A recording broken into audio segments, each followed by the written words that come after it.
No, no buzz. I Just Bees Book Club. This book is incredible. It's called Buddha in the Attic. The Buddha in the Attic by Julie Otsuka. You may have heard me talk before about Swimmers by Julie Otsuka. It was one of the earlier videos I think I did. Quite liked it. There was a whole, I did a whole sort of discursive breakdown of the use of first person pronouns or of not first person of point of view pronouns throughout the book. Um, that book was her most recent. This is her second book. The Buddha in the Attic. It came out in. It's she. From what I can tell, she writes a book every decade. It seems to be a thing. So she's got the Buddha in the Attic for the 2020s. The Swimmers for the 2020s. The Buddha in the Attic for the 2010s, and the When the Emperor Was Divine for the 2000s. The subject of the next video I'm about to shoot right after I finish this one, because that's the order I read them in. Even though I did the Clementine video before this one, and I actually read that one most recently, um, it's fine. It's fine. I don't know. I don't know what I'm doing, and you're not watching this, so it's fine. The Buddha in the Attic is my favorite of her books. I think it is kind of a masterpiece. I think like definitely top books I've read this year. Came and all of her books seem to come out sort of early in the decade, so this is probably like 2011, 2012, I want to say. National Book Award finalist, as it says on the cover. 2011, yeah. Um, this is a book about Japanese American immigrants in the early 20th century through the mid 20th century, specifically women. It opens as a collective voice of women on a ship who are being brought to America as what the back cover calls picture brides, which is to say, um, they were living in Japan, had pictures of themselves sent over to America through presumably some sort of matchmaking service, and then had pictures of their potential husbands sent over back to them. There was like some sort of matchmaking that happened, and they agreed to get married, and so it opens with all of them on a boat going to America in incredibly non-ideal conditions, as one might incredibly euphemistically say. Um, and the narrative voice never wavers from the first person plural. So as we go from the like 1900s, 1910s into to the end of the book, which is in the 40s, we are constantly telling the story, or we are constantly listening to the story of all of these women, um, or the consistent narrative voice at least is the we of these women who of these Issei women, basically, of the first generation of Japanese American women coming to the United States, the so-called United States, to get married into this American dream thing that is quickly dissolved into a clear understanding of how the United States is a colonialist empire.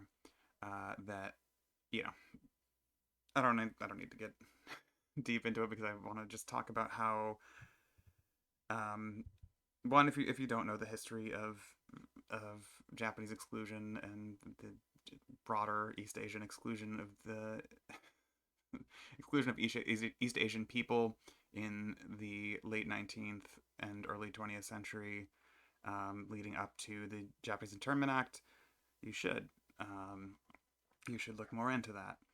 Um, if you don't know the the fundamental tenets of racialized capitalism, you should look into that too. Um, I just want to talk about for a quick second here how much I adored the. I adored the incredible like gamble of writing a book in the first person plural. I think that's a a beautiful move. That is my favorite voice. It's a communist, makes sense, I think. Uh, there is no I, just we. I don't know if anyone actually said that, but I said it right now. Um, and if there was someone who said it, it's probably a fascist, and that's not something I'm interested in. I am way off topic. The Buddha in the Attic is a book about, yeah, this collective group of women who aren't necessarily collective in that they are acting together, only that they are in the same circumstances.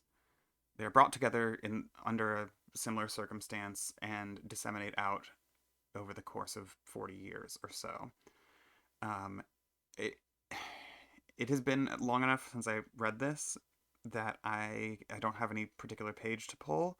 Um, in an ideal world, I would do this.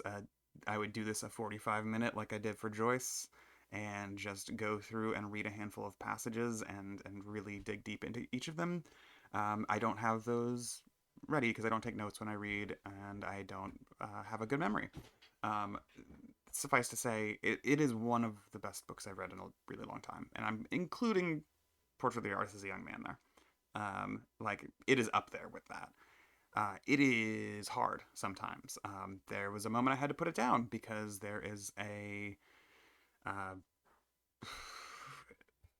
there is an explicit mention of um, infanticide. There are multiple explicit mentions of infanticide, but one in particular of um, an intersex child.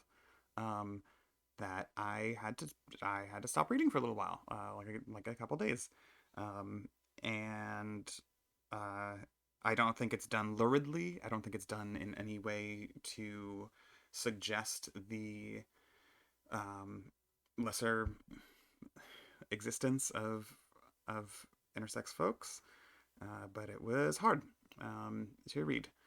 It is a book that I think is unflinching in ways that are important and terrible, um, and also it is unflinching in ways that are brilliant and just heartbreaking. And yeah, I'm struggling with it not to talk about this, but so it's structured in such a way that's like it's like a call to Japanese Americans or Japanese folks to come to America. It's the initial meeting with the picture husbands, as it were, um, and then you go through sort of life and childbirth and child rearing, and then we end up at the World War II and the anxiety, and then the move to the encampments. And then it ends on a chapter called A Disappearance, which is the most both heart wrenching and condemnatory piece of short fiction I've maybe ever read, where the collective we shifts from these Japanese women, from these Nisei women, from these Japanese American women, to the people, the white primarily, maybe exclusively people who do or do not notice them no longer being around because they have been rounded up and sent into internment camps. Uh, and it's I don't know. I found it incredibly difficult to read without just crying. Both because Julie Otsuka is incredibly good at being like, here are these white people who are like, oh, I'm so sad that this happened. Oh, I wish I had stood up and helped you before you left. And also writing people who are like, glad you're gone. Time for me to steal your house. And also so good at writing that same group of people where the individuals, very different perspectives, so quickly forget and so quickly um, continue to do nothing in such a way that when people come back, there is it's terrible. But I actually shouldn't talk about that because I'm actually going to talk about that in just a second for my in my time when I get to Julia Otsuka's first book, which is actually kind of a this is kind of a prequel to, I guess, in a weird way, if you think about literature as a series of intellectual properties or media properties, um, which maybe you should.